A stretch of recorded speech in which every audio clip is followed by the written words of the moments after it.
بسم الله الرحمن الرحيم. الخامسة: الكتب المخرجة على كتاب البخاري أو كتاب مسلم رضي الله عنهما لم يلتزم مصنفوها فيها موافقتهما في ألفاظ الأحاديث بعينها من غير زيادة ونقصان، لكونهم رووا تلك الأحاديث من غير جهة البخاري ومسلم طلبا لعلو الإسناد، فحصل فيها بعض التفاوت في الألفاظ. وهكذا ما أخرجه المؤلفون في تصانيفهم المستقلة كالسنن الكبير للبيهقي وشرح السنة لأبي محمد البغوي وغيرهما مما قالوا فيه أخرجه البخاري أو مسلم، فلا يستفاد بذلك أكثر من أن البخاري أو مسلما أخرج أصل ذلك الحديث، مع احتمال أن يكون بينهما تفاوت في اللفظ، وربما كان تفاوتا في بعض المعنى، فقد وجدت في ذلك ما فيه بعض التفاوت من حيث المعنى. وإذا كان الأمر في ذلك على هذا فليس لك أن تنقل حديثا منها وتقول هو على هذا الوجه في كتاب البخاري أو كتاب مسلم، إلا أن تقابل لفظه أو يكون الذي خرجه قد قال أخرجه البخاري بهذا اللفظ، بخلاف الكتب المختصرة من الصحيحين، فإن مصنفيها نقلوا فيها ألفاظ الصحيحين أو أحدهما، غير أن الجمع بين الصحيحين للحميدي الأندلسي منها يشتمل على زيادة تتمات لبعض الأحاديث كما قدمنا ذكره، فربما نقل من لا يميز بعض ما يجده فيه عن الصحيحين أو أحدهما وهو مخطئ، لكونه من تلك الزيادات التي لا وجود لها في واحد من الصحيحين. ثم إن التخاريج المذكورة على الكتابين يستفاد منها فائدتان: إحداهما علو الإسناد، والثانية الزيادة في قدر الصحيح لما يقع فيها من ألفاظ زائدة وتتمات في بعض الأحاديث، تثبت صحتها بهذه التخاريج،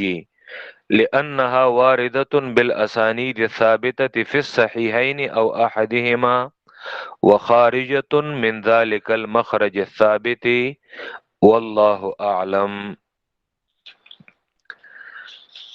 مقدمہ ابن الصلاح میں ہم نوع اول صحیح حدیث کے حوالے سے پڑھ رہے تھے، اور نوع اول کے بعد مصنف نے فوائد مہمہ یعنی 8 اہم فوائد جو صحیح حدیث کے ساتھ تعلق رکھتے ہیں، تو ان اہم فوائد کو مصنف ذکر کر رہے ہیں۔ نوع اول میں مصنف نے جب حدیث صحیح کی تعریف آغاز میں کی کہ صحیح حدیث کے لیے 5 شرائط اس کی تعریف کی: ما اتصل سندہ بنقل العدل الضابط عن مثلہ الى منتہاہ ولا یکون شاذا ولا معللا، 3 شرائط وجودی اور 2 عدمی، اور ھذا حدیث صحیح ھذا حدیث غیر صحیح، محدثین کی ان اصطلاحات سے کیا مراد ہے۔ پھر فائدہ اولا میں جو پہلا اہم فائدہ تھا اس میں اصح الاسانید ذکر کی۔ دوسرے فائدے میں مصنف نے یہ ذکر کیا کہ صحیح احادیث پر حکم لگانے میں ہمیں متقدمین علماء ان کے احکام پر اعتماد کرنا پڑے گا۔ تیسرے فائدے میں مصنف نے یہ ذکر کیا کہ اصح الکتب بعد کتاب اللہ یہ کون سی کتاب ہے، تو 3 کتابوں کے نام ہمارے پاس آتے ہیں، موطا مالک کا نام آتا ہے اور صحیح بخاری اور صحیح مسلم کا، لیکن جواب دیا کہ موطا مالک کے بارے میں امام شافعی نے یہ بات تب کی تھی جب صحیح بخاری، تو اسی لیے ان کے آپس میں کوئی منافات اور تضاد نہیں ہے۔ باقی رہا صحیح مسلم اور صحیح بخاری کے درمیان موازنہ، تو جزوی طور پر اگر بعض چیزوں کے اعتبار سے ایک کو دوسرے پر فضیلت دی جائے تو اس میں تو کوئی قباحت نہیں۔ مثلا صحیح مسلم کو اگر ہم ترتیب کے اعتبار سے صحیح بخاری پر فضیلت دیں تو ٹھیک ہے، اس میں کوئی قباحت نہیں، لیکن نفس صحت کے اعتبار سے صحیح بخاری کو صحیح مسلم پر اور دیگر کتابوں پر جو فضیلت حاصل ہے تو وہ ڈکی چھپی بات نہیں۔ پھر تیسرے فائدے میں چوتھے فائدے میں یہ ذکر کیا کہ آیا صحیح بخاری اور صحیح مسلم نے تمام صحیح روایات کا استیعاب کیا ہے؟ نہیں، بلکہ خود ان کے اقوال ہیں کہ ہم نے بہت ساری صحیح روایات کو چھوڑا ہے اور ہم نے صحیح روایات سے انتخاب کیا ہے اور ہم نے اس سے روایات منتخب کی ہیں اور بہت ساری روایات وہ ہم نے چھوڑ دی ہیں۔ تو پھر وہ بہت ساری روایات جو انہوں نے چھوڑی ہیں تو وہ کتنی ہیں اور وہ کہاں پہ ہیں؟ تو ایک تو انہوں نے ذکر کیا کہ وہ علماء جو کہتے ہیں کہ صحیح بخاری اور صحیح مسلم سے بہت کم صحیح روایات وہ رہ گئی ہیں، تو ان کا قول یہ درست اس لیے نہیں ہے۔ خود بخاری کہتے ہیں کہ میرے پاس 1,00,000 صحیح احادیث ہیں، حالانکہ صحیح بخاری میں بدون تکرار 4,000 اور تکرار سمیت 7,000 کے اوپر تو 92-93 ہزار روایات کہاں پہ ہیں؟ اور وہ تعداد اگر کم ہوتی تو مستدرک الحاکم میں جو ایک بڑی کتاب ہے اس میں تو ہزاروں روایات ہیں، بلکہ نصف کتاب وہ تو اسی پر یعنی اس سے بھی زیادہ مشتمل ہے۔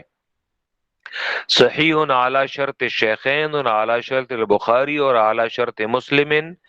تو یہ کیسے کم تعداد میں روایات ہو سکتی ہیں؟ تو پھر وہ زائد صحیح روایات کہاں پہ ہیں؟ انہیں آپ ابو داود میں دیکھ سکتے ہیں، جامع ترمذی میں دیکھ سکتے ہیں، نسائی میں دیکھ سکتے ہیں، صحیح ابن خزیمہ میں، دارقطنی کی سنن میں آپ دیکھ سکتے ہیں، جو کتب المستخرجات ہیں ان میں آپ دیکھ سکتے ہیں، اور حاکم نے جو مستدرک جو ہے وہ لکھی ہے تو اس میں حاکم نے یہاں پہ مصنف نے 2 طرح کی روایات کا ان کا ذکر کیا، صحیح اعلی شرط شیخین اعلی شرط البخاری اور اعلی شرط مسلم۔ دوسری قسم کی وہ روایات ہیں کہ جو حاکم کے اپنے اجتہاد کے مطابق وہ صحیح تھیں۔ حاکم اگرچہ متساہل ہے حدیث میں صحیح کا یہ صحیح کی یہ اصطلاح استعمال کرتے وقت، لیکن ہم اعتدال سے کام لیتے ہیں۔ وہ یہ کہ حاکم نے اگر کسی روایت پر صحت کا حکم لگایا ہو تو دیکھیں گے کہ دیگر ائمہ نے بھی اس حدیث پر صحت کا حکم لگایا ہے یا نہیں۔ تو اگر دیگر ائمہ نے حکم نہیں لگایا، اگر حکم لگایا ہے اور دیگر نے بھی حاکم کی موافقت کی ہے کہ یہ صحیح ہے تو پھر تو صحیح ہے، لیکن اگر ہمیں دیگر ائمہ سے اس کا حکم صحیح کا نہیں ملا تو ہم کہتے ہیں زیادہ سے زیادہ حاکم کی روایت اگر صحیح نہیں ہے تو بہرحال حسن کا درجہ وہ تو دے دو، الا یہ کہ اس میں کوئی اور علت ہو کہ جو اس روایت کے ضعف کا سبب بنتی ہو۔ اور اسی طرح ابن حبان البستی وہ بھی حاکم کی طرح حدیث میں صحت کا حکم لگانے میں وہ بھی متساہل ہے اور وہ بھی قریب قریب اس کا یہی حکم ہے۔ یہ آج 5واں فائدہ ہے کہ جس میں کہ اس سے قبل جو ہم نے مستخرجات پڑھی گزشتہ باب میں، گزشتہ فائدے میں، کل کتب المخرجتی، جس طرح وہاں پہ ہم نے چند ابو عوانہ الاسفرائینی، ابو بکر البرقانی، ابو بکر الاسماعیلی،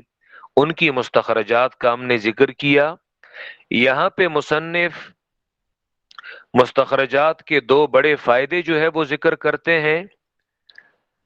کہ ایک تو مستخرجات کا فائدہ کیا ہے. مستخرج جیسا کہ یہاں پہ انہوں نے تعریف بھی کی ہے صفحہ نمبر 40 پہ، اگر آپ دیکھیں حاشیے میں قال السیوطی، اس کے نیچے آگے آ کر وہ موضوع المستخرج، مستخرج کا موضوع کیا ہے، یعنی مستخرج کا مقصد کیا ہے بنیادی. کما قال العراقی، جیسا کہ حافظ زین الدین عراقی نے کہا ہے، مستخرج کی تعریف یہ ہے ان یأتی المصنف الی الکتاب، کہ مصنف جو ہے وہ ایک ایسی کتاب کی طرف آئے، یعنی ایسی کتاب کا انتخاب کرے، فیخرج احادیثہ، یا فیخرج احادیثہ باسانید لنفسہ، ایک مصنف کسی کتاب پر اگر وہ استخراج کرنا چاہے اور ان احادیث کو، اس کتاب کی احادیث کو وہ اپنی اسانید سے لائے. اپنی اسانید سے لانے کا مطلب یہ ہے کہ وہ جو صاحب کتاب ہے، مثلا ابو عوانہ ہے، وہ وہی بخاری کی روایات لا رہا ہے، مسلم کی روایات لا رہا ہے، لیکن بیچ میں اس کی جو سند ہے اس میں نہ تو بخاری کا حوالہ آتا ہے اگر وہ بخاری پر استخراج کر رہا ہے، اور نہ اسی طرح دوسرے مصنف کا حوالہ آ رہا ہے، یعنی جس مصنف کی کتاب پر وہ استخراج کر رہا ہے. اور یہ بھی یاد رکھیں سیوطی نے تو آگے یہ کہتے ہیں فَيُخَرِّجَ أَحَادِيثَهُ بِأَسَانِيدَ لِنَفْسِهِ، تو وہ اس کتاب کی احادیث کو اپنی سند سے لاتا ہے، من غیر طریق صاحب الکتاب، لیکن صاحب الکتاب کی سند کے بغیر. سند کے بغیر کیا؟ کبھی تو ایسے ہوتا ہے کہ صاحب کتاب مثلا بخاری ہے تو بخاری کے استاد حمیدی ہیں، بطور مثال حمیدی ہیں، تو کبھی تو وہ مستخرج جو بخاری پر استخراج کر رہا ہے تو کبھی وہ آتا ہے تو اس کی سند امام بخاری کے استاد میں مل جاتی ہے، کبھی اس کے شیخ الشیخ میں مل جاتی ہے، یعنی حمیدی سے اوپر سفیان ہے تو کبھی وہ مستخرج اس کی سند سفیان میں مل جاتی ہے، کبھی سفیان سے اوپر کسی اور راوی میں مل جاتی ہے، یعنی کہیں نہ کہیں وہ سند ایک دوسرے کے ساتھ وہ مل جاتی ہے. من غیر طریق صاحب الکتاب، وہ جو صاحب کتاب ہے یعنی بخاری یا مسلم، ان کی سند کے بغیر فیجتمع معه فی شیخہ، تو جمع ہوتا ہے یہ مستخرج معه اس صاحب کتاب کے ساتھ، فی شیخہ یا تو اس کے شیخ میں جمع ہو جاتا ہے یعنی مل جاتا ہے، او من فوقہ یا اس میں جو اس کے اوپر ہے، یعنی مطلب شیخ الشیخ میں یا شیخ الشیخ الشیخ میں وہ اس کے ساتھ سند میں مل جاتا ہے. ٹھیک ہے، تو ایک تو استخراج کے یہاں پہ دو بڑے فائدے جو ہیں وہ ذکر کیے گئے ہیں. ایک یہ کہ مستخرج یہ استخراج کیوں کرتا ہے، کس مقصد کے لیے کرتا ہے، تو ایک فائدہ تو یہ اسناد عالی کے لیے، علو الاسناد کے لیے. ٹھیک ہے، یعنی اگر اسی روایت کو وہ صاحب کتاب جی اگر وہ درمیان میں آئے، یہ اگر اس حدیث کو اس سند سے روایت کرے تو اس مستخرج اور پیغمبر کے درمیان واسطے زیادہ بنتے ہیں. لیکن اگر وہ اس سند کو، اس حدیث کو دوسری سند سے ذکر کرے، یعنی صاحب کتاب کا نام نہ آئے، کیونکہ ایک ایک محدث کو ایک حدیث مختلف اسانید سے پہنچتی ہے، تو مثلا اگر بخاری اور مسلم کا نام درمیان میں نہ آئے اور وہ اسی حدیث کو دوسری سند سے، اپنی دوسری سند سے وہ روایت کرے، تو اس میں بخاری کی سند کے مقابلے میں اس میں واسطے کم پڑتے ہیں. مثلا اگر بخاری کا واسطہ درمیان میں آئے تو 10 واسطے پڑتے ہیں، لیکن اگر یہ مستخرج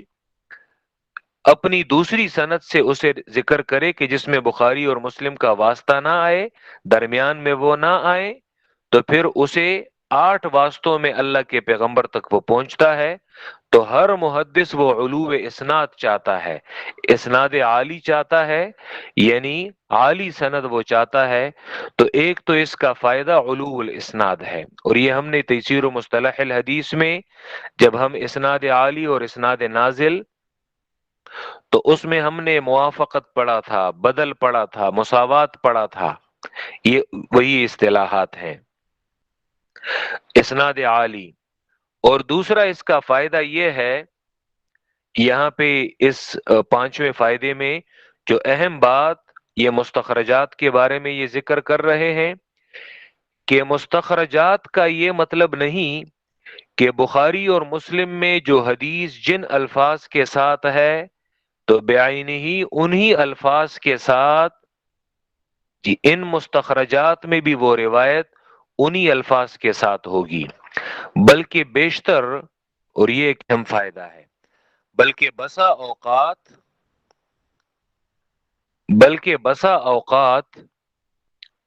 اوقات جی ان مستخرجات میں آپ بلکہ بسا اوقات ان مستخرجات میں آپ ایسے زائد الفاظ پائیں گے۔ دوسرا بڑا فائدہ جو مستخرجات کا ہے وہ یہ ہے، یہ ضروری نہیں کہ جن الفاظ کے ساتھ اصل کتاب یعنی جس کو مستخرج علیہ کہتے ہیں، یہاں پہ بخاری اور مسلم مراد ہے، صحیح بخاری اور صحیح مسلم، جن الفاظ کے ساتھ یہ روایت ان کتابوں میں آئی ہے تو بعینہ ہی انہی الفاظ کے ساتھ ان مستخرجات میں بھی وہ روایت آئے گی، بلکہ بسا اوقات ہم پاتے ہیں ان مستخرجات کی روایات میں بعض الفاظ زائد ہوتے ہیں، بعض الفاظ وہ زائد ہوتے ہیں۔ تو اسی وجہ سے یہاں پہ اب اس فائدے میں یہ بتلایا جا رہا ہے کہ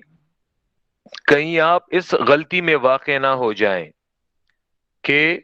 ان کتابوں میں تو یہ زائد الفاظ آ رہے ہیں، ٹھیک ہے، تو اسی وجہ سے یہ فائدہ بھی انہوں نے اس پانچویں فائدے میں ذکر کیا ہے۔ اور ایک بعض اہم فائدے جو ہیں وہ اور بھی ہیں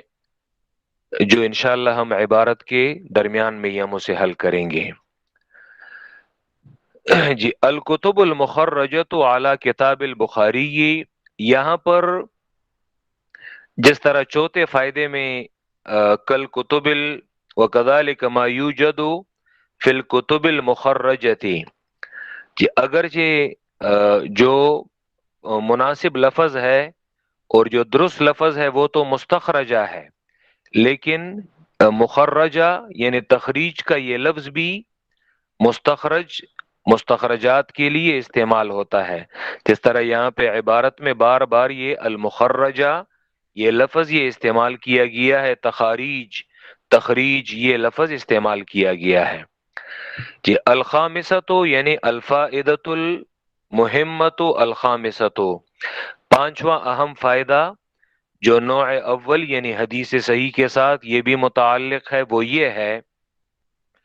کہ الکتب المخرجۃ وہ کتابیں جو مستخرجہ ہیں یعنی مستخرجات ہیں، وہ کتابیں کہ جو بطور مستخرج کے لکھی گئی ہیں اعلی کتاب البخاری، بخاری کی کتاب پر یا مسلم کی کتاب پر۔ بظاہر آپ کے ذہن میں شاید یہ سوال آیا ہو کہ ان مستخرجات کا تعلق صرف صحیحین کے ساتھ ہوگا اور یا صرف صحیحین پر ہی مستخرجات لکھی گئی ہیں؟ نہیں، بلکہ امام سیوطی کہتے ہیں لا يختص المستخرج بالصحیحین تدریب الراوی میں، کہ مستخرج جو ہے مستخرجات کا یہ کام صرف صحیحین کے ساتھ خاص نہیں ہے، بلکہ انہوں نے متعدد مثالیں دیگر کتابوں کی دی ہیں، جس طرح مثلا سنن ابو داود پر مستخرج وہ لکھی ہے محمد ابن عبد الملک ابن ایمن نے، جامع ترمذی پر مستخرج لکھی ہے ابو علی توسی نے، اور ابن خزیمہ کی التوحید پر مستخرج لکھی ہے ابو نعیم نے، اور اس طرح اور بھی کئی متعدد مثالیں ہیں، لیکن عام طور پہ چونکہ بطور مثال صحیح بخاری اور صحیح مسلم یعنی صحیحین ان کی مثالیں زیادہ دی جاتی ہیں، تو اسی وجہ سے اسی کو ذکر کیا جاتا ہے، اور زیادہ مشہور بھی یہی ہیں جی۔ الکتب المخرجۃ علی کتاب البخاری او کتاب مسلم، وہ کتابیں کہ جو بطور مستخرج لکھی گئی ہیں صحیح بخاری پر اور صحیح مسلم پر رضی اللہ عنہما، اللہ ان سے راضی ہو، لم يلتزم مصنفوها فيها موافقتهما في الفاظ الحدیث بعینها، کہ التزام نہیں کیا مصنفوها میں جو ہا ضمیر ہے یہ کتب مخرجہ یعنی جو مستخرجات ہیں ان کے مصنفین کی طرف اس میں اشارہ ہے، یعنی ان مستخرجات کے جو مصنفین ہیں ان کے جو لکھنے والے ہیں، جس طرح گزشتہ فائدے میں ابو عوانہ الاسفرائینی، ابو بکر اسماعیلی، ابو بکر البرقانی اور اسی طرح دیگر علماء، جی ان لوگوں نے التزام نہیں کیا، یعنی اپنے آپ پر انہوں نے لازم نہیں کیا، ان کے مصنفین نے، ان مستخرجات کے مصنفین نے، فیہا اپنی ان کتابوں میں کیا چیز لازم نہیں کی، موافقتہما بخاری اور مسلم کی موافقت کس چیز میں، فی الفاظ الاحادیث بعینہا احادیث کے الفاظ میں بعینہی طور پر، کیا مطلب، یعنی جن الفاظ کے ساتھ صحیح بخاری اور صحیح مسلم میں وہ روایات آئی ہیں تو مستخرجات کا یہ مطلب نہیں کہ بعینہی انہی الفاظ کے ساتھ، کہ ان صاحب یعنی ان مستخرجین نے، مستخرج وہ صاحب یعنی مستخرجات کا جو مصنف ہے، تو بعینہی انہی الفاظ کے ساتھ مستخرجین بھی اس روایت کو انہی الفاظ کے ساتھ وہ لائے ہوں گے، یعنی نہ اس میں کوئی کمی ہوگی نہ بیشی، ایسا ہرگز نہیں ہے، یعنی ایسا ان مصنفین نے ہرگز التزام نہیں کیا اور ایسا ہرگز انہوں نے اپنے آپ پر لازم نہیں کیا، بلکہ ان مستخرجات میں ہم روایات پائیں گے تو بعض میں الفاظ کم ہوں گے صحیح بخاری اور صحیح مسلم سے جس کتاب پر وہ استخراج کر رہے ہیں، کبھی اس سے الفاظ کم ہوں گے کبھی زیادہ ہوں گے، لم یلتزم، اسی لیے آگے یہ کہتے ہیں کہ حوالہ دیتے وقت آپ نے پھر احتیاط کرنی ہے، لم یلتزم مصنفوها فیہا، التزام نہیں کیا ان مستخرجات کے مصنفین نے، فیہا اپنی ان کتابوں میں، موافقتہما صحیح بخاری اور صحیح مسلم کی موافقت، فی الفاظ الاحادیث حدیث کے الفاظ میں، بعینہا بعینہی انہی الفاظ میں، اس کا انہوں نے ہرگز التزام نہیں کیا، کیا مطلب، من غیر زیادت و نقصان، بغیر کسی زیادتی اور نقصان کے، اس کا انہوں نے التزام نہیں کیا کہ ہم انہی الفاظ کے ساتھ ان روایات کو لائیں گے اور بالکل 100% ہماری روایت بخاری اور مسلم کی روایت کے ساتھ موافق ہوگی، ایسا ہرگز نہیں ہے۔ وجہ یہ ہے لکونہم، اس وجہ سے، لکونہم، جی اس وجہ سے، رو، اس وجہ سے کہ یہ جو مصنفین ہیں، لکونہم کیونکہ ان مصنفین نے، یا اس وجہ سے کہ یہ مصنفین، رو انہوں نے روایت کیا ہے، تلک الاحادیث ان احادیث کو، من غیر جہت البخاری و مسلم، انہوں نے تو بخاری اور مسلم کی سند کے بغیر ان روایات کو وہ اپنی کتابوں میں لائے ہیں،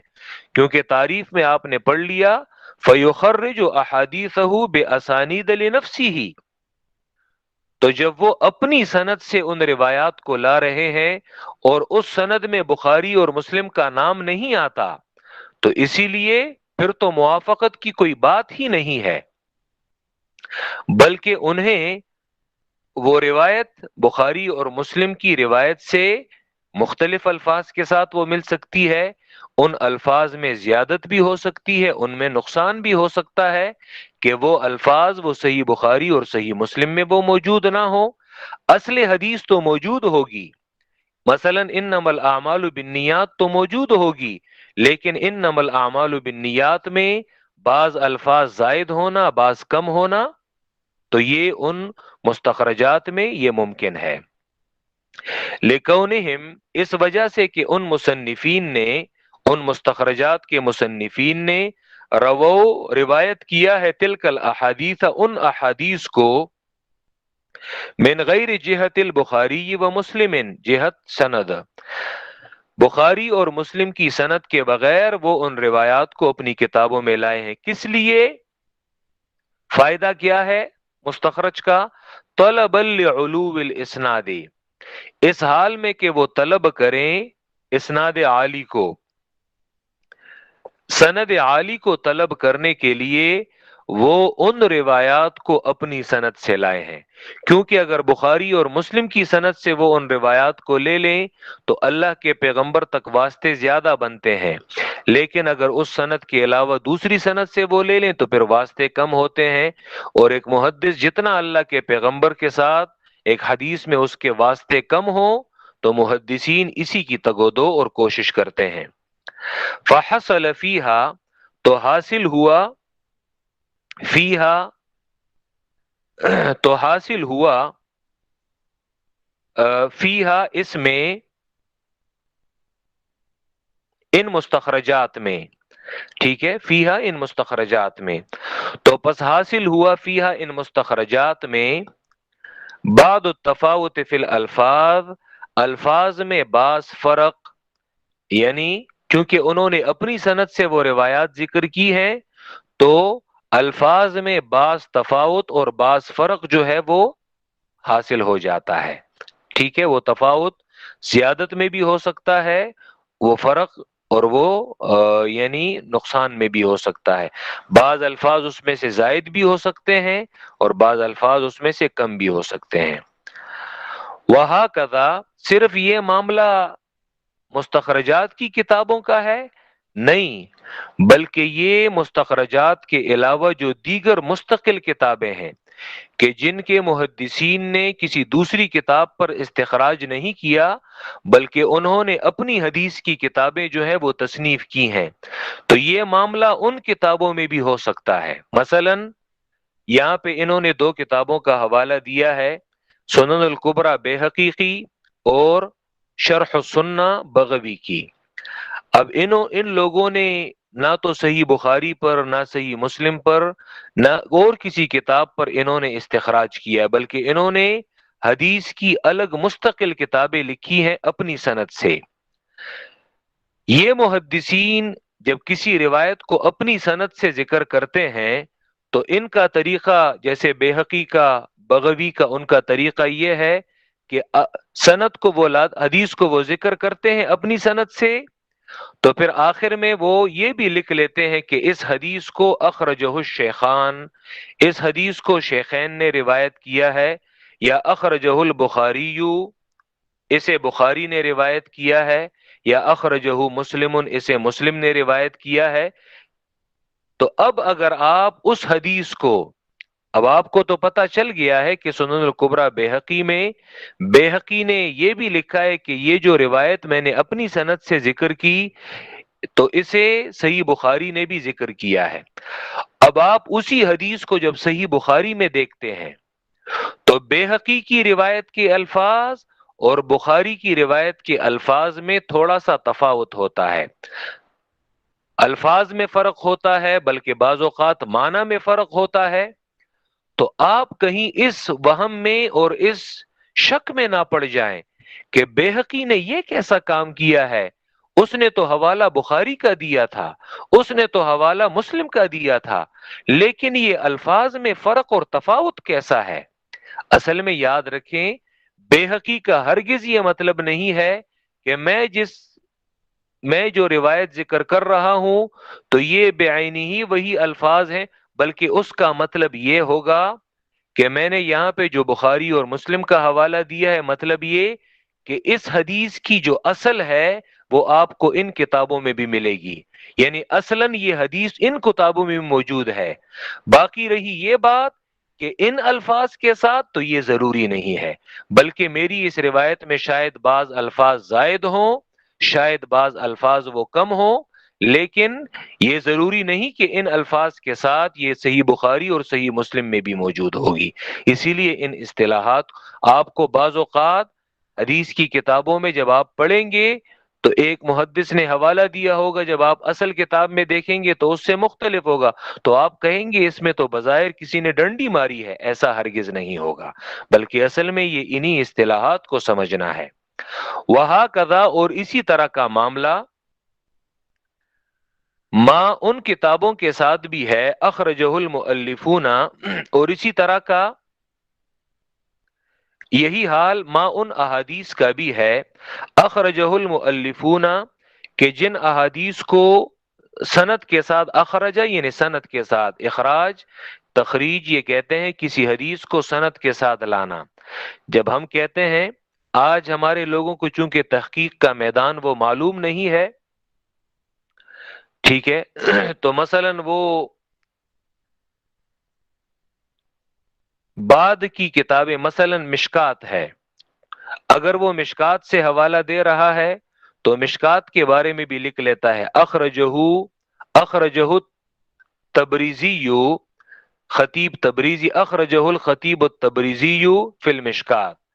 حالانکہ اس جاہل کو یہ پتہ نہیں ہے کہ اخرجہ کا یہ لفظ کا کیا آیا یہ صاحب مشکات کے ساتھ مناسب ہے؟ کہ اخرجہ اور خرجہ یہ الفاظ یہ تو وہ لوگ لاتے ہیں کہ جنہوں نے اپنی کتابوں میں احادیث اپنی سند سے اللہ کے پیغمبر تک پہنچائی ہیں، اور یہ تو صرف یعنی وہ چوتھی پانچویں صدی تک کے علماء محدثین وہ کرتے تھے کہ جو اپنی سند سے روایات اللہ کے پیغمبر تک پہنچاتے تھے۔ مشکات تو بعد کے دور کا محدث ہے اور ناقل ہے، اور انہوں نے تو انہی کتابوں سے احادیث نقل کی ہیں، تو کتابوں میں یا کتاب لکھتے وقت یا مقالہ لکھتے وقت اس کی طرف نسبت کرنا کہ اخرجہ التبریزی، مطلب یہ کہ یہ شخص اس فن سے نابلد ہے اور اس فن سے ناواقف ہے۔ وہاں کذا، اور اسی طرح کا یہی حالت اور یہی حکم ما ان احادیث کا ہے، اور یہی حالت ان احادیث کی ہے اخرجہ المؤلفون کہ جنہیں سند کے ساتھ لائے ہیں المؤلفون وہ مصنفین اور وہ مؤلفین، فی تصانیفہم کہ جنہوں نے اپنی فی تصانیفہم المستقلتی کہ جنہوں نے اپنی مستقل تصانیف میں وہ ان احادیث کو لائے ہیں۔ مستقل تصانیف سے مراد یہاں پہ کیا ہے؟ یعنی جنہوں نے دیگر کتابوں پر استخراج کا کام نہیں کیا۔ مستقل تصانیف یعنی انہوں نے الگ سے حدیث کی کتابیں لکھی ہیں۔ کون سی مستقل تصانیف؟ بطور مثال کالسنن الکبیر للبیہقی، جس طرح بیہقی کی السنن الکبریٰ ہے، مشہور کتاب ہے، وشرح السنت لابی محمد البغوی، اور اسی طرح ابو محمد البغوی کی شرح السنہ، بیہقی 458 ہجری میں ان کا انتقال ہوا ہے، اور بغوی کی 500، بیہقی کی 516 ہے، 516 ہجری میں بیہقی کی وفات ہوئی ہے۔ وغیرہما، اور ان کے علاوہ دیگر محدثین، مما قالوا فیہ کہ ان احادیث کے بارے میں، قالوا فیہ کہ جو کہتے ہیں اس کے بارے میں،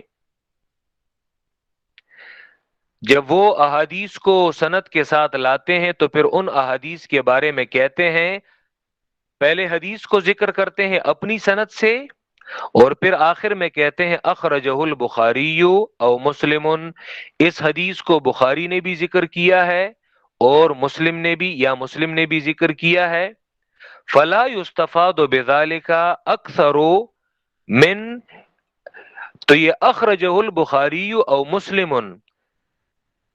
فلا یستفاد حاصل نہیں ہوتا، بذالک اس جملے سے، اس حوالے سے، اکثر اس سے زیادہ، یعنی اس سے زیادہ اس جملے سے مزید کوئی فائدہ حاصل نہیں ہوتا۔ کون سا فائدہ؟ من ان البخاری، اس سے زیادہ فائدہ اس سے حاصل نہیں ہوتا کہ ان البخاریہ، کہ بے شک بخاری نے، او مسلمن یا مسلم نے، اخرج اصل ذلک الحدیثی، اس حدیث کی اصل کو روایت کیا ہے۔ کیا مطلب؟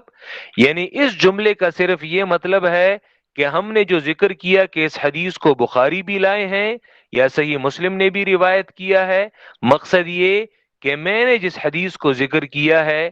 اس حدیث کی اصل، یعنی یہ حدیث آپ کو مختصر انداز میں یا تفصیلی انداز میں بخاری میں بھی مل جائے گی، مسلم میں بھی مل جائے گی۔ یہ الگ بات ہے کہ ان الفاظ کے ساتھ ملے، یہ یہ مستقل الگ بات ہے۔ شاید میری حدیث میں الفاظ زیادہ ہو، اس میں کم ہو، یا اس میں زیادہ ہو، میری روایت میں کم ہو، مع احتمالی، اس احتمال کے ساتھ، ان یکون بینہما تفاوت فی اللفظ، کہ دونوں کے درمیان الفاظ میں تفاوت ہو، یعنی بیہقی یا بغوی وہ جس روایت کو لائے ہیں، تو یہ احتمال یہ آپ نے اپنے ذہن میں رکھنا ہے کہ دونوں کے الفاظ میں تفاوت ہو سکتا ہے۔ کہیں آپ اخرجہ البخاری یا اخرجہ مسلم سے یہ نہ سمجھ بیٹھیں کہ دونوں کے الفاظ میں بعینی ہی موافقت ہوگی، یعنی یہ وہی بات ہے کہ جو انہوں نے اس سے پہلے مستخرجات کے بارے میں ذکر کی۔ وَرُبَّمَا كَانَ تَفَاوُتًا فِي بَعْضِ الْمَعْنَى، یہ صرف الفاظ میں فرق نہیں بلکہ بسا اوقات حدیث کے بعض معنی میں بھی دونوں میں تفاوت ہوتا ہے، فرق ہوتا ہے۔ وَرُبَّمَا كَانَ تَفَاوُتًا، اور بسا اوقات یہ فرق ہوتا ہے بعض معنی میں بھی۔ اصل حدیث میں تو دونوں مشترک ہوتے ہیں، لیکن بعض معنی میں بھی تفاوت ہوتا ہے۔ فقد وجدت فی ذالک، اور تحقیق میں نے پایا ہے یہ تفاوت، فی ذالک، اور تحقیق میں نے یہ تفاوت، ما فیہ بعض التفاوت من حیث المعنی، اور تحقیق میں نے پایا ہے فی ذالک، اس ضمن میں، اس سلسلے میں، ما وہ، فیہ بعض التفاوت من حیث المعنی، کہ معنی کے اعتبار سے یہ بعض فروق جو ہیں، یہ میں نے ان حدیث کی کتابوں میں یہ میں نے پایا ہے۔ ٹھیک ہے، یعنی ایسا نہیں ہے کہ یہ میں نے ویسے کوئی ایک اٹکل بات جو ہے وہ کہہ دی،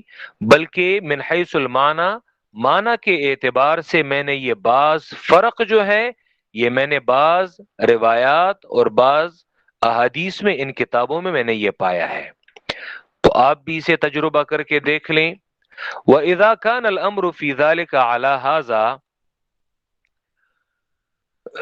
اور جب اس فرق کے سلسلے میں یہ معاملہ اسی طرح ہے، یعنی مطلب یہ کہ جب دونوں کتابوں میں بعض اوقات الفاظ میں تفاوت ہوتا ہے، بعض اوقات معنی میں تفاوت ہوتا ہے، تو جب اس معاملے میں، تو جب بات اس فرق میں یہ معاملہ اسی طرح ہے، وَإِذَا كَانَ الْأَمْرُ فِي ذَلِكَ، جب اس بات میں یہ بات اسی طرح ہے، عَلَى هَذَا، اس فرق کے ساتھ، تو فَلَيْسَ لَكَ، تو جائز نہیں ہے آپ کے لیے، أَن تَنْقُلَ حَدِيثًا، کہ آپ نقل کرے ایک حدیث کو، منہا، جی، ان مستخرجات سے، تو پھر آپ کے لیے جائز نہیں ہے کہ آپ ان مستخرجات سے ایک حدیث کو نقل کریں، وَتَقُولَ، اور آپ یہ کہہ بیٹھیں،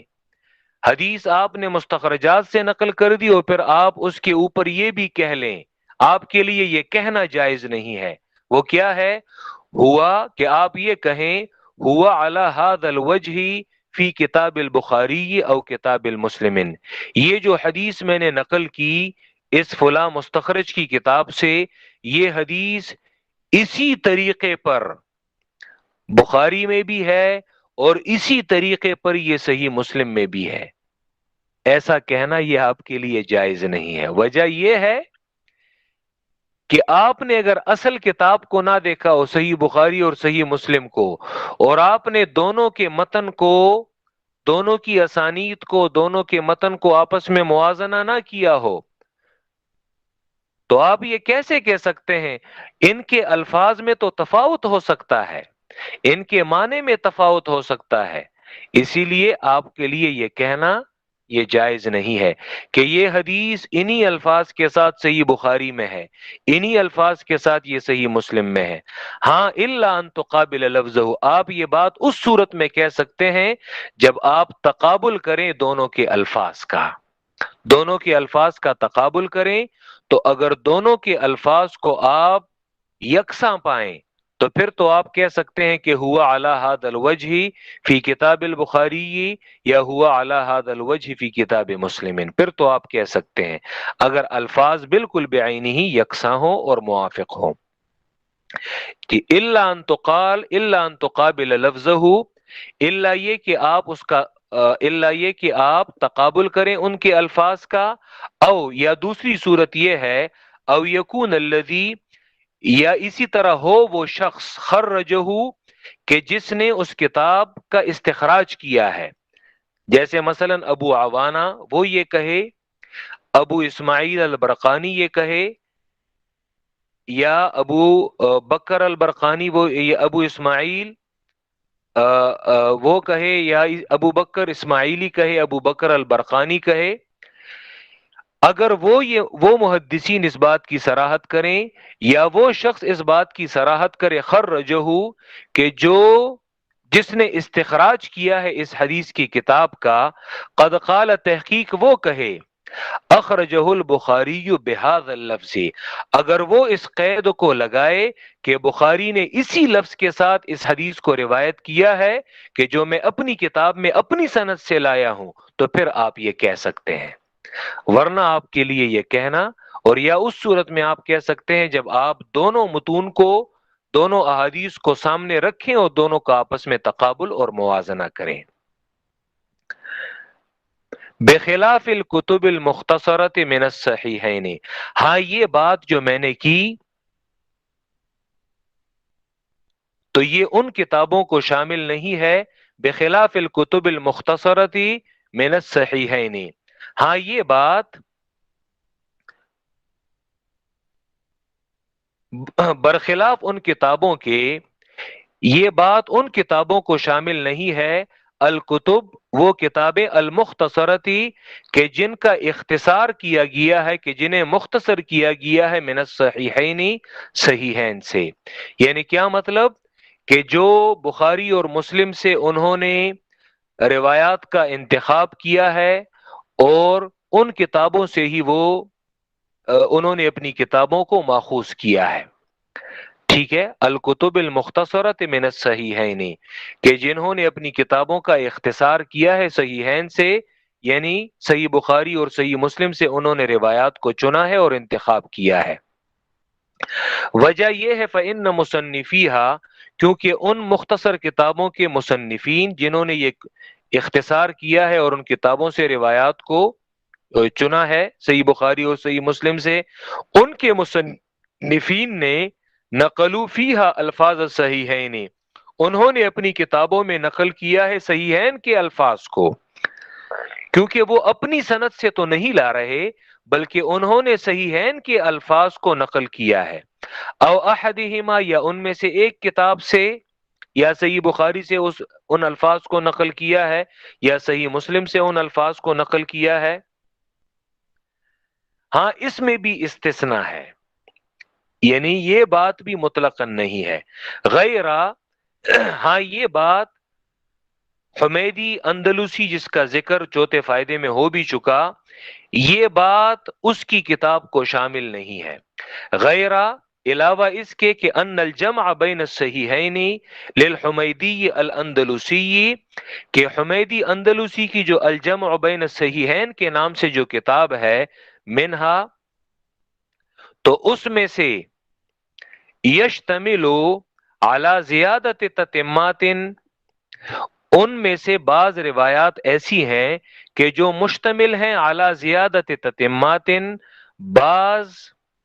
تتمات کی زیادت پر، یعنی صحیح بخاری اور صحیح مسلم میں بعض جملے وہ زائد نہیں ہوں گے، بعض محذوف عبارات جو ہیں وہ نہیں ہوں گی، لیکن الجمع بین الصحیحین میں حمیدی نے وہ جو زائد جملے ہیں اور وہ جو محذوف عبارات ہیں انہیں پورا کیا ہوگا اور ان تتموں کو وہ لائے ہوں گے۔ منہا ان میں سے بعض روایات وہ ہیں یشتملو کہ جو مشتمل ہیں اعلی زیادت تتمات لبعض الاحادیث، بعض احادیث کی تتمات اور زیادات پر وہ مشتمل ہے۔ کما قدمنا ذکرہ، جس طرح چوتھے فائدے میں ہم نے اس کا ذکر جو ہے وہ پہلے کر دیا ہے، جس طرح ہم نے پہلے کر دیا اس کا ذکر گزشتہ فائدے میں۔ فربما، تو بسا اوقات، نقلا، اب یہاں پہ یہ ان لوگوں کے بارے میں کہہ رہا ہے کہ جن لوگوں کو یہ فرق معلوم نہیں ہے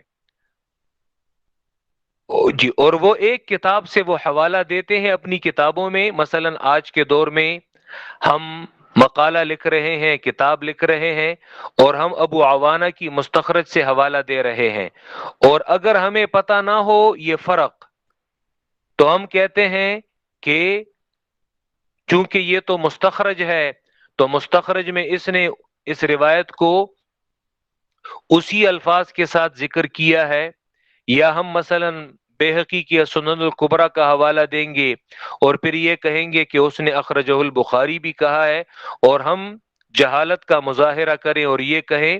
کہ یہ حدیث بعینہ انہی الفاظ کے ساتھ بخاری میں بھی موجود ہے،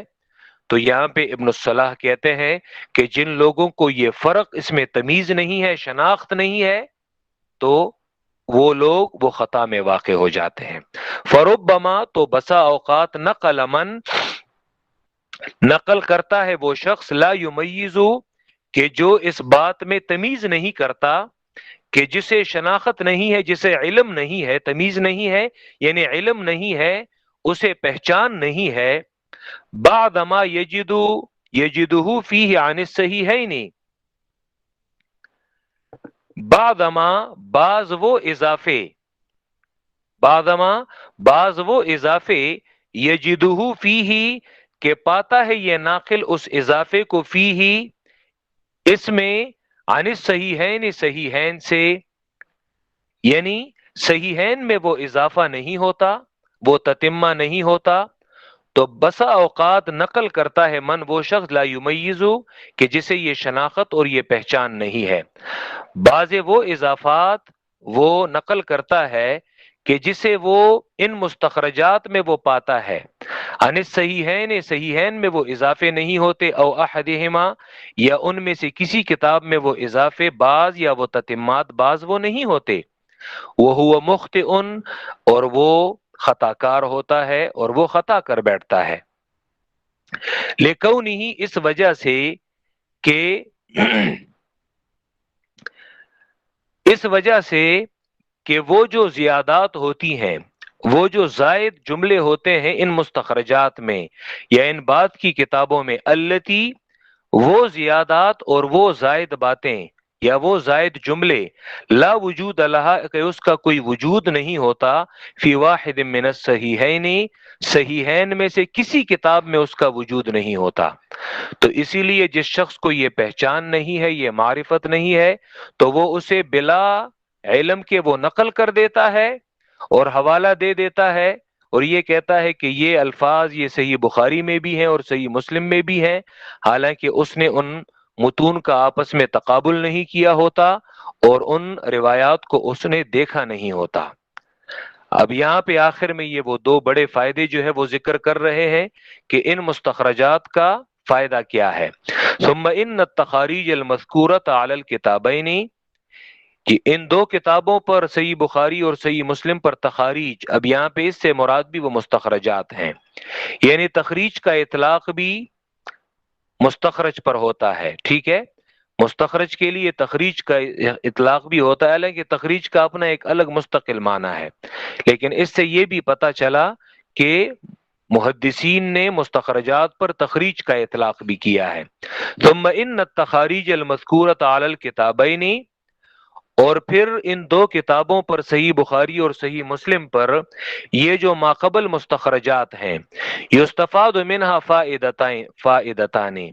حاصل ہوتی ہیں ان مستخرجات سے دو بڑے فائدے، اس کے اور بھی فائدے ہیں لیکن اسی لیے ہم نے یہاں پہ قید لگائی، حاصل ہوتے ہیں ان سے دو بڑے واضح فائدے، یعنی یہ دو بڑے فائدے یہ تو واضح ہیں، ورنہ ان کے علاوہ دیگر فائدے بھی ہیں۔ وہ دو بڑے واضح فائدے کون سے ہیں؟ احداہما، ایک فائدہ ان مستخرجات یعنی ان احادیث کو اپنی سندوں سے لانے کا جو اہتمام مستخرجین نے کیا ہے، تو اس کا بڑا فائدہ کیا ہے؟ سب سے علو الاسناد، اسناد عالی کا حاصل کرنا۔ محدثین اسی کے لیے کوشش کرتے ہیں کہ جتنا ہم پیغمبر کے ساتھ زیادہ قریب ہو جائیں، ہمارے واسطے جو ہیں وہ سند میں وہ کم ہو جائیں، تو اتنا ہی ہمارے لیے یہ زیادہ فخر اور عزت کا باعث ہے۔ وثانیت، اور دوسرا بڑا فائدہ ان مستخرجات کی روایات کا یہ ہے، الزیادۃ فی قدر الصحیح، صحیح حدیث کی مقدار میں زیادت، یعنی صحیح بخاری اور صحیح مسلم میں ان کتابوں کو اصل کتاب بھی کہا جاتا ہے، اصل کتاب، اور انہیں مستخرج علیہ بھی کہا جاتا ہے۔ مستخرج تو اس کتاب کو کہا جاتا ہے کہ جو بعد کا محدث ہوتا ہے، کہ جو ان روایات کو اپنی سند کے ساتھ لاتا ہے۔ مستخرج علیہ، بخاری اور مسلم کو مستخرج علیہ کہتے ہیں، یعنی ان کتابوں پر استخراج کیا گیا ہے۔ اس محدث کو مستخرج کہتے ہیں کہ جو اپنی مستخرج میں، اسی لیے میں یہ الفاظ بار بار کہہ رہا ہوں تاکہ آپ ان الفاظ کے ساتھ شناسا ہو جائیں، کہ جو اپنی مستخرج میں جی اپنی سند سے ان روایات کو یہ لاتے ہیں، ٹھیک ہے۔ الزیادۃ فی قدر الصحیح، صحیح کی مقدار میں زیادت، صحیح کی مقدار میں زیادت، صحیح کی مقدار میں زیادت سے مراد کیا ہے؟ زیادت سے مراد وہ یہ ہے کہ صحیح بخاری اور صحیح مسلم میں یہی روایات آئی ہیں، لیکن ان مستخرجات میں ہمیں بعض جملے وہ زائد مل جاتے ہیں، کہ جس سے اور جتنے ایک حدیث میں زائد جملے وہ ہمیں ملیں، تو اتنا ہی اس حدیث سے زیادہ فقہی جملے، زیادہ فقہی احکام، زیادہ احکام اور زیادہ علمی فوائد وہ ہمیں حاصل ہو جاتے ہیں۔ ایک حدیث میں جتنے جملے اضافی ہوتے ہیں تو اتنا ہی اس میں ہمیں وہ زیادہ فائدہ جو ہے وہ حاصل ہو جاتا ہے۔ جس طرح مثلا گزشتہ دروس میں نے آپ کو جب امام مسلم کے اس جملے کی وضاحت میں آپ کو سمجھا رہا تھا کہ میں نے اپنی کس کتاب میں انہی روایات کو، یہ جملہ انہوں نے کس موقع پہ کہا تھا، تو میں نے آپ سے یہ کہا تھا کہ قتادہ کے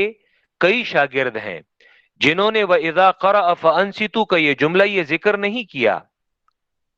لیکن ان کا ایک اور شاگرد ہے کہ جنہوں نے یہ جملہ وہ ذکر کیا ہے اضافی، تو اس میں ہمیں فائدہ حاصل ہوا، اور وہ اضافی جملہ وہ بھی صحیح ہے، صحیح سند کے ساتھ ہے۔ الزیادۃ فی قدر الصحیح، تو صحیح کی مقدار میں زیادت، صحیح کی مقدار میں اضافہ، یہ بھی ہمیں ایک فائدہ، بڑا فائدہ وہ حاصل ہوتا ہے۔ لما یقع، اس وجہ سے، اس وجہ سے یقع فیہا، کہ واقع ہوتے ہیں، فیہا ان مستخرجات میں، اب یہ مزید وضاحت کر رہے ہیں، اس وجہ سے کہ واقع ہوتے ہیں فیہا ان مستخرجات کی کتابوں میں،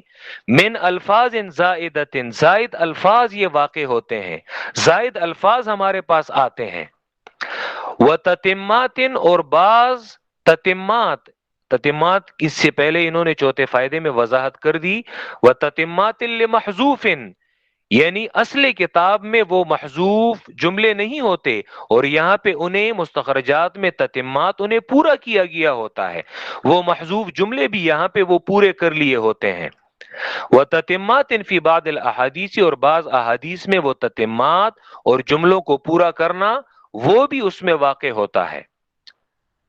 تثبت صحتها بهذه التخاريج، اور ان، اب یہاں پہ یہ حکم ذکر کر رہے ہیں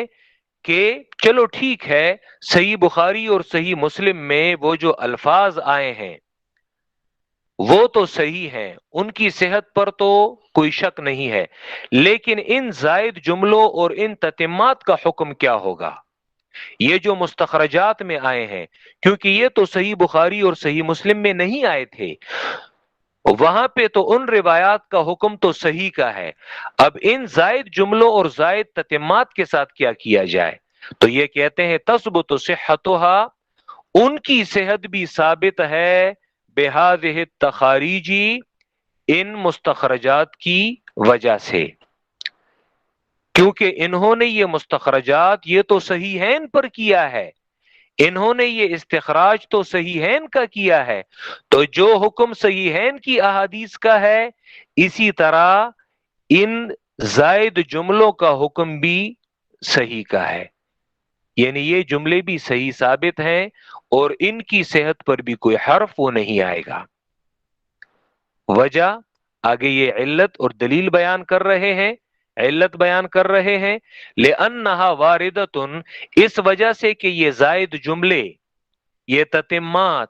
واردتن، یہ وارد ہوئے ہیں، یہ آئے ہیں، یعنی بعد میں مستخرج تک یہ پہنچے ہیں، بالاسانید الثابتۃ فی الصحیحین، ان ثابت سندوں کے ساتھ، فی الصحیحین کے جو صحیحین میں ہیں۔ کیونکہ میں نے کہا کہ مستخرج اسے اپنی سند سے روایت کرتا ہے تو یا تو وہ بخاری کے شیخ میں مل جاتا ہے یا اس کے شیخ الشیخ میں مل جاتا ہے، تو یعنی سند کا بیشتر حصہ صحیحین کا اور اس مستخرج کا وہ یکساں ہوتا ہے، آپس میں وہ یکساں ہوتا ہے، کامن ہوتا ہے، مشترک ہوتا ہے۔ لأنها واردة بالاسانید الثابتة في الصحیحین، کیونکہ یہ زائد الفاظ اور زائد جملے یہ وارد ہوئے ہیں ثابت، یعنی صحیح اسانید کے ساتھ، وہ صحیح اسانید کہاں پہ ہیں؟ صحیحین میں ہیں، او احدہما، یا ان دونوں میں سے ایک میں ہے جس کتاب پر بھی استخراج کیا ہے۔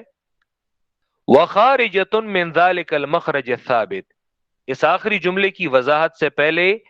پہلے اس پر لأنها واردۃ بالاسانید الثابتۃ فی الصحیحین او احدہما، اس پر جو ابن حجر کی وضاحت ہے وہ میں کر دوں، اور لازماً شاید آپ کے ذہن میں بھی یہ سوال آتا ہوگا کہ ٹھیک ہے، یہ بات آپ کی اس حد تک تو درست ہے کہ جو سند بخاری میں آئی ہے اور جو سند اس مستخرج میں آئی ہے، تو جو سند ان دونوں کی مشترک ہے وہاں تک تو یہ بات درست ہے، لیکن بخاری سے نیچے اس مستخرج تک جتنے راوی آئے ہیں تو یاد رکھیں وہ تو صحیح بخاری اور صحیح مسلم کے راوی نہیں ہیں، اسی لیے ابن حجر نے یہی سوال یہاں پہ اٹھایا ہے کہ بخاری اور مسلم سے نیچے جو راوی ہیں جو مستخرج تک پہنچے ہیں تو یہ حکم ان راویوں کا نہیں ہوگا، کیونکہ وہ صحیح بخاری اور صحیح مسلم کے راوی وہ نہیں ہیں، صحیح بخاری اور صحیح مسلم کے راوی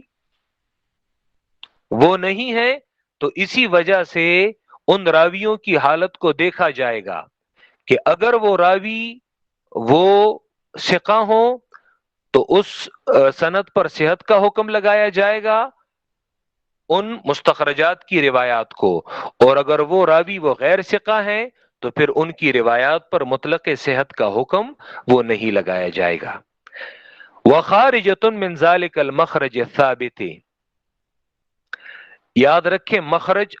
المخرج الثابتی، بہت سارے لوگ اس لفظ کے معنی کو صحیح طور سے وہ سمجھتے نہیں ہیں۔ مخرج